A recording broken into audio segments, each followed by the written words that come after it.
بسم الله الرحمن الرحيم. الحمد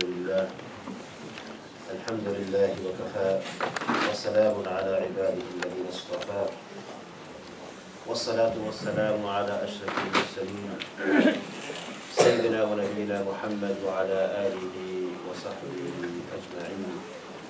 أما بعد، أعوذ بالله من الشيطان الرجيم. بسم الله الرحمن الرحيم. قال الله تبارك وتعالى في كتابه الكريم بعد أعوذ بالله من الشيطان الرجيم. بسم الله الرحمن الرحيم. واصبر نفسك مع الذين يدعون ربهم بالغداة والعشي يريدون وجهه ولا تعد عيناك عنهم. صدق الله العظيم.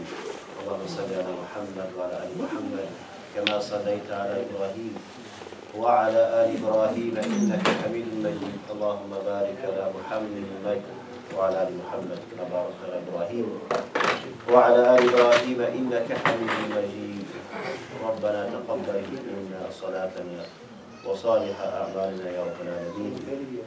اللهم ألف بين قلوبنا وأصلح ذات بيننا يا رب العالمين. ثم أما بعد. Alhamdulillah, brothers and sisters, week 2 of our Dajjal reminders, and really it is, I'm really happy to see all of the brothers and sisters returning back for the second week. And I just remind myself and all of you of the purpose why we sit down and read about the events of the last hour. What is the purpose behind it? And also we need to remind ourselves of the intention that why are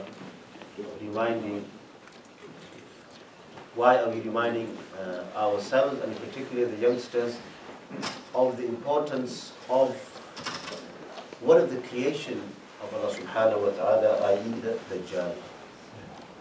And when we mention the name Dajjal, it can either scare you, it can either make you more curious to learn about him, or what is the intention that we should have as Muslims is it will prepare us. It will prepare us for the eventuality of meeting this creation who has been sent by Allah subhanahu wa ta'ala. This is a recap from last week.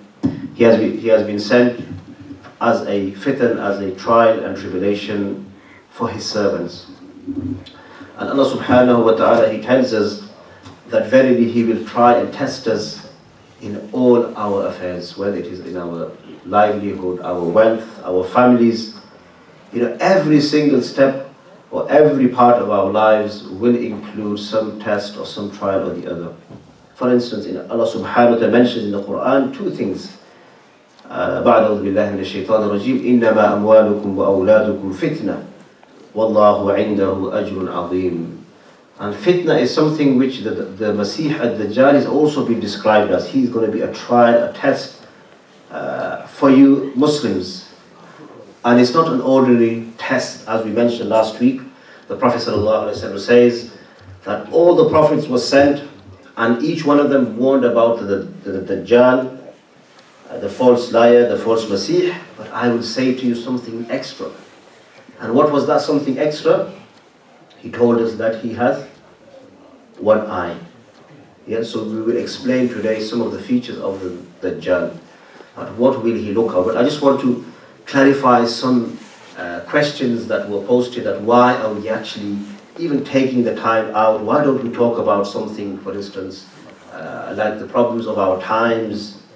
We have drug problems, we have alcohol, we have fornication, we have problems in marriages, etc. I will say to them that all of these topics are important. But what we've got to remember that somewhere down the line they connect to one of the aspects of the Masih ad-Dajjal. If you remember last week I mentioned two periods of time of the Dajjal. And I hope most all of you have remembered these two periods. One is the run-up to his appearance, i.e. the pre-trials and tribulations of the Masih ad-Dajjal. And one is the time when he will actually be born and he will grow up and he will proclaim to be the Masih Isa ibn Maryam. He will proclaim to be God himself, al-iyadu billah. and finally he will claim to be the savior or the king sent to Bani Israel.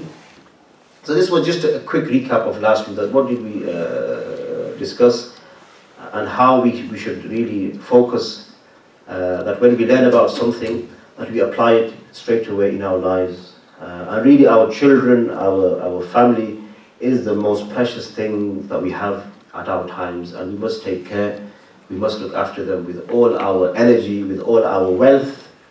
You know, the money that you spend on them, don't think it is going to waste, rather it is going to a sadaqah jariyah for you later on. When they grow up, they will become good Muslims, good mu'mins, and they will become good, sort of good people of this country, of good people of this ummah, and good followers of Rasulullah sallallahu alayhi wasallam. So having said that, we move on, as I promised last week, that this week we will cover some of his features. We will cover some of the ahadith of the Prophet sallallahu alayhi wasallam where he mentions, and like the brother mentioned, some of the ahadith will contradict each other, or will seem to be contradictory to each other. So what we do with those ahadith of the Prophet sallallahu alayhi wasallam. But before coming to them, we focus on his features, that how he will actually look, and how will he be. And even now people are confused, that will he actually be a human? Will he be born? Will he actually have limbs? Or is he some sort of an alien, or a beast, or a monster? No, the Prophet told us that he will actually be born. He will come alive, he will be born to a normal parents. Yes, he will have some features which I will discuss here, that he will have, as we mentioned, his left eye. Yeah, his left eye will be covered. And also the letters, which are both metaphorical and also something which Muslims will realize. The mu'min, the true mu'min, he will realize that this person, he is a liar, he is a kafir, he is a disbeliever. This will appear on the forehead of the Masih ad-Dajjal. And this is irrespective of whether you can read or not. You know, it could be literally written on the forehead of Al-Masih ad-Dajjal. One of the Sahaba that mentions this hadith, Ubadah ibn Samit, he says that once the Prophet ﷺ said, I have explained Dajjal to you, but I am still not sure that you will be able to recognize him. So I will say something extra. He said that he will be a short, he will not be too his height will be short, his legs will be crooked, the hair on his head will be extremely twisted, yeah, curly. He will have one eye with which he can see, and this goes in line with the other hadith of the Prophet ﷺ, while the other eye will be completely flat. It will neither be too deep in the socket nor protruding. So it will be just flat. And now listen to the final bit, which he mentions, that he will travel at great speeds, and his means of conveyance of traveling will be a great mule. So you can take this literally, or you can take it metaphorically. A gigantic mule. It is said that he will play, this is really the scary bit, that he will play beautiful music which will attract the hearts of the music lovers. Music lovers. He will attract them with music. Firstly, he will claim that he is what? He is the Prophet. And the Prophet ﷺ mentioned that there will be many false claimers of prophethood. كَذَّابُونَ دَجَّالُونَ ثَلَاثُونَ, about 30 or more who will actually claim to be prophets. Then after prophethood, he will claim that he is the Lord himself, Jalla wa Ala, and that divinity. He will claim to divinity, and he will perform miracles and unusual things which will happen in his time. He will travel the world with high speed. You know, he will travel the world with extreme speed. He will travel in a couple of days, one day, one night, one morning, and he will send down rain upon those who believe in him, which in turn will cause crops to grow, and trees to bear fruit, and cattle to grow fat. For those who recognize him, they will be made to suffer. Those who actually recognize him through his features will be made to suffer. I mentioned this last week that his name is not mentioned in the Quran, but some of his trials are mentioned. That some of the signs of the Day of Judgment will be made prevalent through his appearance. And we mentioned the Prophet ﷺ, which I mentioned this hadith last week, that he will come in front of people. And I want you to imagine this in the times that we are living in, that how sometimes an object or something will appear good, but in reality it is evil, and something will appear evil, but really it is something good. Abu Huraira, he mentions, the Prophet ﷺ said, should I not mention to you something about Dajjal which no other prophet has mentioned? First thing he mentioned, yes, he is one-eyed, and he will bring with him something which will resemble paradise and hell. But that which he calls paradise will in fact be hell, and what is paradise will be hell, and vice versa. I warn you against him, as Nuh alayhi salam also warned his people against him. And these are some of the ahadith. There are many which we mentioned, we're going to go through this week, but there are over 50, 60 ahadith, even more, which are known to be sahih hadith, the true hadith. And his appearance, he will not be able to trick the true believer, the mu'min, the one who has sought refuge, who has sought the protection, which we will go through in over a week's time, that how do we seek protection from the trials and tribulations of the Masih ad-Dajjal. But what we should remember is that nobody can claim a time that he will appear on this time or that time, or that he's about to appear upon us, or neither should we be from the other extreme in totally disbelieving in his coming, as some people are trying to portray. I mentioned this hadith last week, that one of his actually fitans, his trials, will be that his name is not mentioned at all in the masajid, at all. I mean, I visit many masajid, and we talk about akhlaq, salat, siyam, huququllah, huququl ibad, be good to your parents, be good to your children, look after them. But very rarely do we make that connection with what is happening around us, in the outside world, in the spiritual world, in the unseen world. I mean, we all believe in the unseen, isn't it? I mean, all of us, alhamdulillah, are Muslims, are mu'min. We believe there is an unseen world. We believe there is something out there which Allah subhanahu wa ta'ala has created in order to test his ibad, to test his believing servants, both men and women. And this is where we need to try to draw the connections. And by drawing the connection, it's not just good enough to stop there, rather we need to carry on and look for some solutions. And this solution, inshallah, will come to a week to today, or maybe 2 weeks to today. We move on now to the hadith I mentioned. Most of you have heard the name Mirza Ghulam Ahmad, who claimed to be a prophet. He claimed to be something else before that, but his final claim was he claimed to be the final prophet after the Prophet Muhammad sallallahu alaihi wasallam, which we know this is false. Yeah, we know the Prophet sallallahu mentioned. He says that the hour will not come until nearly 30 Dajjals, liars, will appear, each one of them claiming to be what? To be a messenger from Allah subhanahu wa ta'ala. And also these are the pre-trial. These are things which are leading up to his appearance.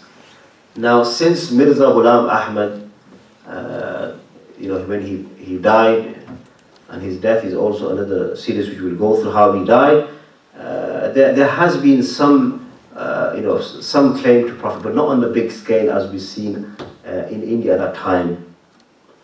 And when the historians look at the figures, 30, Allah knows best how many Dajjalun we've had in our time, in this century, in the previous century, but there were Dajjalun at the time, even at the time of the Prophet ﷺ. Ibn Sayyad, he's one of the Yahudi boy who was thought to be the Dajjal, but he was later found not to be under that category. Then the Prophet ﷺ also mentions with the the false liars, there will also be. Now I might ask you this question that, do we see this at this time? Is it present amongst us? That the Prophet ﷺ, after the 30 Dajjals which will appear, there will be a lot of wealth in the world. This wealth will increase, tribulations, fighting, haraj, killing will increase. And this is something we have seen happening from time to time. The killing in different countries, country fighting in different countries. This is something which we still see up to our time. And then also he sallallahu alayhi wasallam, now this is important for us as Muslims, living in a society which is full of disbelief. We are living in a godless society.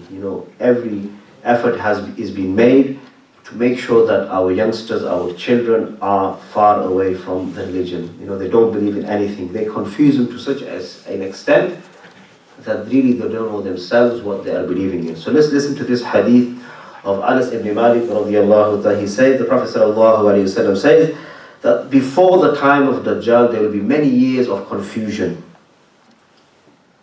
Now he explains what he means by confusion. Listen to this bit here. People will believe a liar, and they will disbelieve one who tells the truth. People will distrust the one who is trustworthy, and trust the one who is dishonest. And the Ruwaybiyah will have a say. Someone asks, who are the Ruwaybiyah? He says, these are the people who rebel against Allah subhanahu wa ta'ala in their general affairs. So people will rebel against Allah. They will declare war with Allah subhanahu wa ta'ala. We don't believe in Allah subhanahu wa ta'ala. We don't need a God. We know better than what Allah subhanahu wa ta'ala revealed. This is what they are saying. In a nutshell, they are saying we are fine. We created ourselves. Nobody created us. This is what the godless society that we are living in, and this is what we are faced with time and time again when we speak to our youngsters, our children. So the kafir, I mentioned that it will be written between his eyes. But it is said that if you take the right steps and you take the right precautions, Allah subhanahu wa ta'ala will help you. Don't forget, this is only possible with the help of Allah subhanahu wa ta'ala. Don't think that with your muscles or with your physique or with your other things that you will be able to defeat him. Rather, it is only with the help of Allah subhanahu wa ta'ala that you can protect yourself firstly, and you can also protect the children around you. It needs really a serious attempt in protection through the words of Allah subhanahu wa ta'ala, through his du'as, which we will go through in a few weeks' time. Then we have the hadith of Fatima bin Qais, which also connects to the hadith of Tamim al-Dari. And Tamim al-Dari, before he accepted Islam, he was a Christian. So he came to Islam and he mentions this story, which some of you might find a bit strange. That he was on a ship with his companions before he became Muslim, and his ship broke down and he was tossed, and he was made to sort of travel many miles with the wind until he reached an island. Now on the subject of wind, we have severe warnings, in this part of the UK for high winds. Now this is also something we need to seek protection from the winds, because there could also be a punishment from Allah subhanahu wa ta'ala, the winds. So this wind, took him to an island, which was, he mentions, towards the east and towards, so either is the east of Medina, is the east of Mecca. So we're not sure about where it was. Some people say it is off the shores of Africa. There's different narrations. But anyway, he arrives at this island, and he's greeted by this Jassasa. Yeah, so he's a beast whom you can't tell where his head is, where his legs are, where his back. You don't know. He's just so hairy, and you don't know how he looks. And he asks him some questions. And he says to him that after he was traveling he was tossed with the waves for months and months. He came to this hairy creature. They said to him, they said, "Woe to you, who are you?" He said, "I am al-Jassasa." Jassasa. They said, "Who is al-Jassasa?" The beast said to them, "Go to this place, monastery, for he is very eager to know about you." So they sent Tamim to this person, or this creature that was chained up. So Tamim he mentions, we went to this monastery, then we found a huge man with his hands tied up to his neck. Yeah? And with iron shackles between his legs, up to his ankles. We said to him, "Woe to you," because they got fearful, that who is this thing? What is this thing? Who are you? He said, "You will soon know about me." So he asks them, "Tell me who you are." To Tamim al-Dari, he said, "We are people from Arabia." So we sailed in a ship, and the waves took us, tossed us around for a month, and we have come to your island, where we met your keeper, Jassasa, and he sent us to you. Then they told him that we fear that this might be a devil. So when they have this conversation with this chained up creature, he asks them, "Tell me about the date palms of Baysan." This is an area in Arabia. We said, "What do you need to know about them?" He said, "I want to know whether these trees bear fruit or not." And we said, "Yes, they do." He said, "Soon they will not bear any fruit." Then he said, "Tell me about a lake in Palestine." He said, "What do you want to know?" He said, "Is there any water in it?" They said, "Yes, there is." He said, "Soon it will become dry." Then he said, "Tell me about another thing, a spring." He said, "Yes, it is still there." Then he said, finally he asks about Muhammad Rasulullah sallallahu, the unlettered prophet. What has he done? And we said he has left Mecca and settled in Medina, in Yathrib. And he asked, "Do the Arabs fight against him?" We said, "Yes, they do." And he says, "How does he deal with them, with the Arabs?" We told him that the Prophet ﷺ overcame the Arabs around him, and they had followed him. They accepted Islam. And he was quite surprised. He asked, "Has this really happened?" And we said, "Yes." He said to these people, "It is better for them if they follow him." Now he said, "I will tell you about myself." So now he introduces himself to them.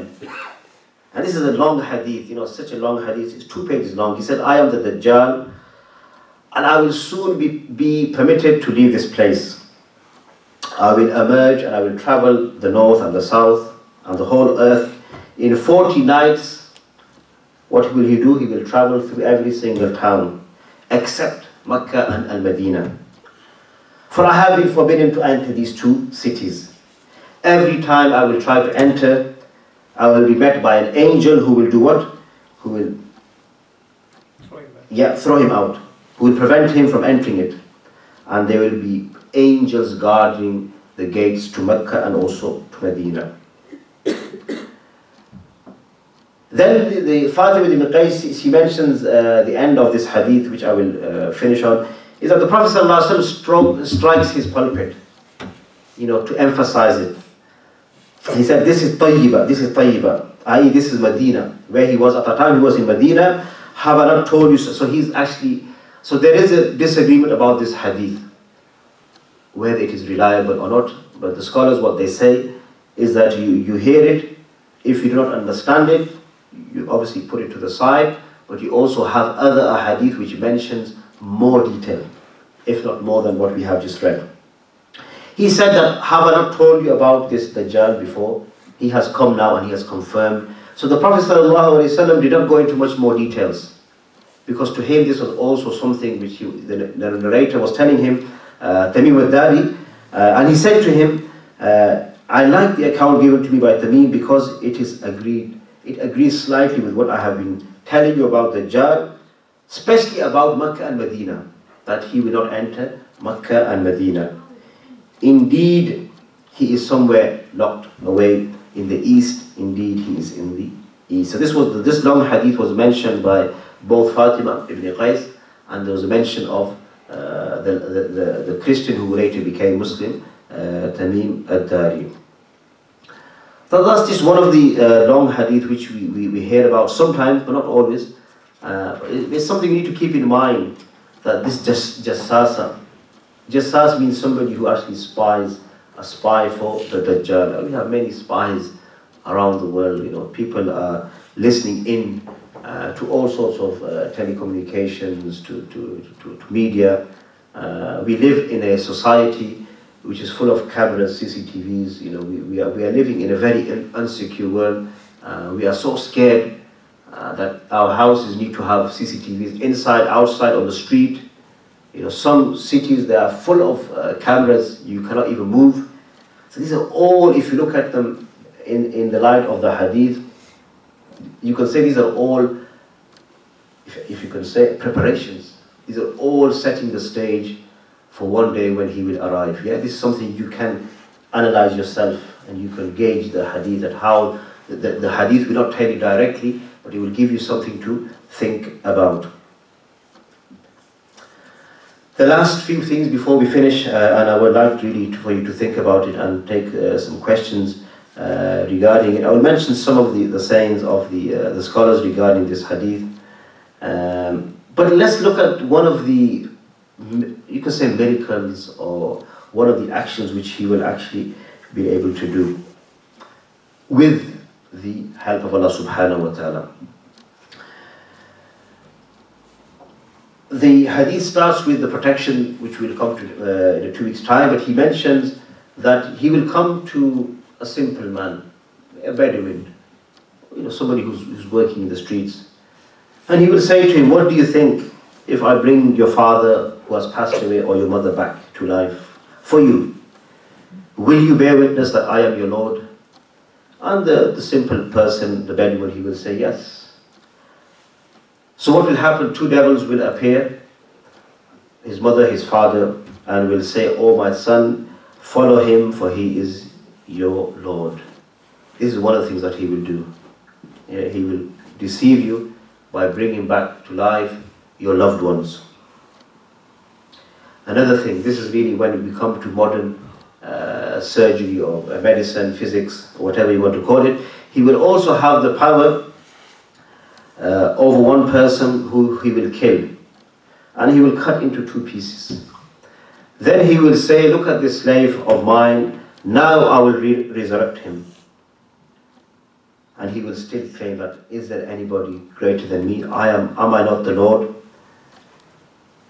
And then the person will be resurrected, and the Dajjal will say to him, "Who is your Lord?" The man will answer, "This is where we need to be." The man will answer, "Allah is my Lord.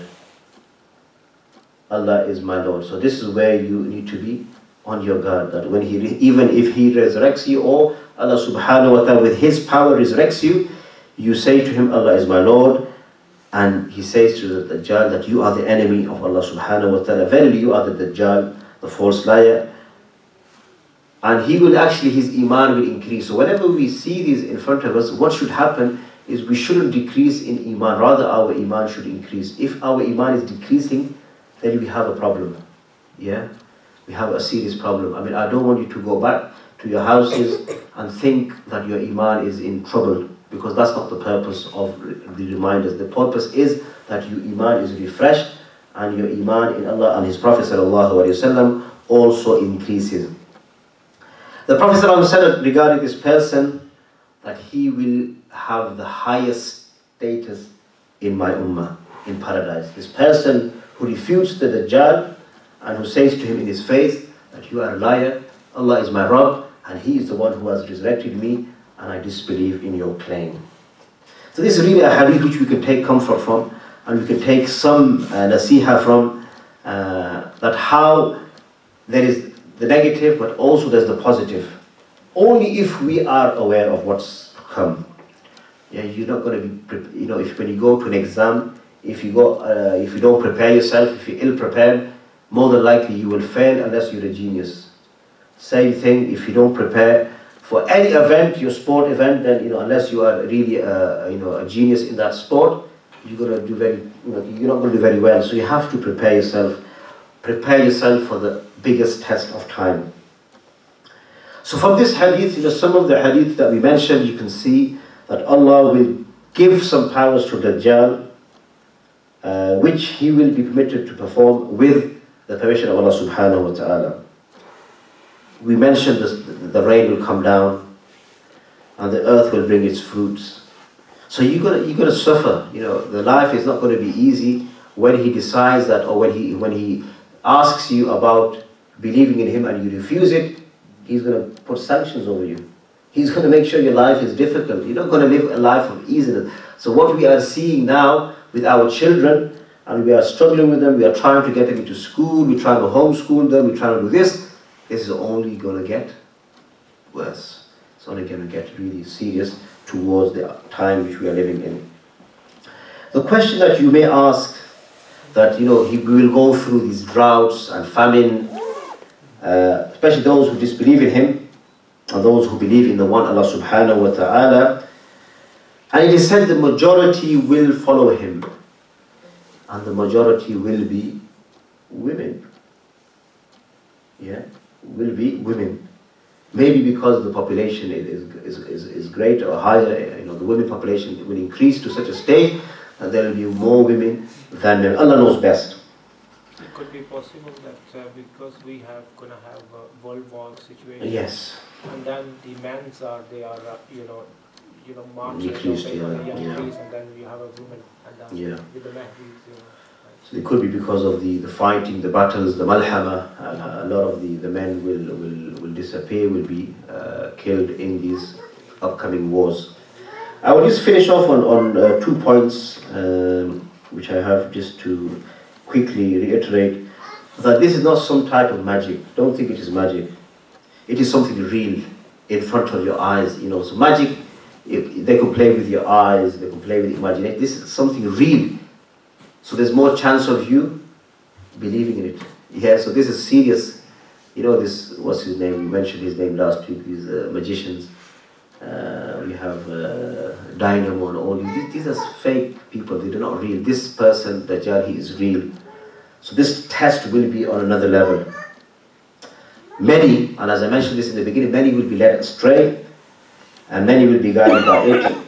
Those who disbelieve, but those who believe will be strengthened in their faith. Those who believe in Allah subhanahu wa ta'ala will be strengthened in the faith. And I'll finish off on one point by Qadi Al-Iyad, and he has a similar opinion to Imam Ibn Taymiyyah rahimahullah. He says that why did the Prophet ﷺ mention that don't take him seriously, but he is too insignificant in the sight of Allah subhanahu wa ta'ala to have all those miracles. What did he mean by this? He means that the Dajjal is too insignificant to have anything that could lead the true believers astray. So he will have no effect on the true believers. So that's why he is insignificant. But those who are weak, those who are easily led astray, he will attack them. And for them he will be significant. But for the Muslims, for the believer, he will have no power over, because they will have the protection of Allah subhanahu wa ta'ala. And then he goes on to describe the amount of terror that he will bring and fear that he will bring in the masses.